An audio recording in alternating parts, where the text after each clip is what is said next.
Kinakabahan po ako kaya babasahin ko na lamang po yung sinulat kong speech. Hindi po ako makapaniwala, parang kailan lang. Nagsimula po ako bilang alalay ni Ate Christopher Min noong 1986. Taga-bitbit ng bag niya, ng tubig niya, ng blazer niya, at naging fan po ako ni Aga Mulak. So hanggang maging isang manunulat, naging editor, naging voice-over announcer at segment host ng Showbiz Linggo mula noong 1992 hanggang 1998. Naging radio host sa DZMM, naging talk show host sa ABS-CBN, naging actress, wow! Naging aktor po sa mga teleserye ng ABS-CBN, nag-manage ng talents, and proud to be the former manager of Vice Ganda. Isa sa nagpayaman sa akin. Wow. Tsaka si Liza Soberano.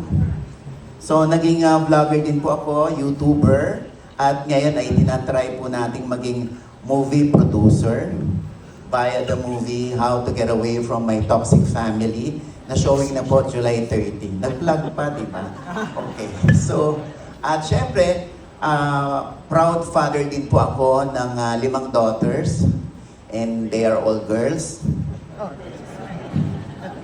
And na-realize ko po na ang dami ko na palang dinaanan at pinagdaanan at gusto ko pong pasalamatan ang naging tulay para sumakses ang isang mamaogs, sina Ate Christopher Min, ang ABS-CBN, si Tita Cory Vidanes, at sa mga kapwa ko manunulat, at mga artisang kaibigan, at ganun din sa mga nakaaway ko, nakasumama ang loob sa akin.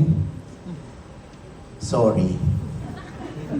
Maraming salamat po. Bahagi po yan ng aming trabaho bilang manunulat, vlogger, yung mga sumasama ang loob sa akin. Ang importante, hindi po sila pumapatay.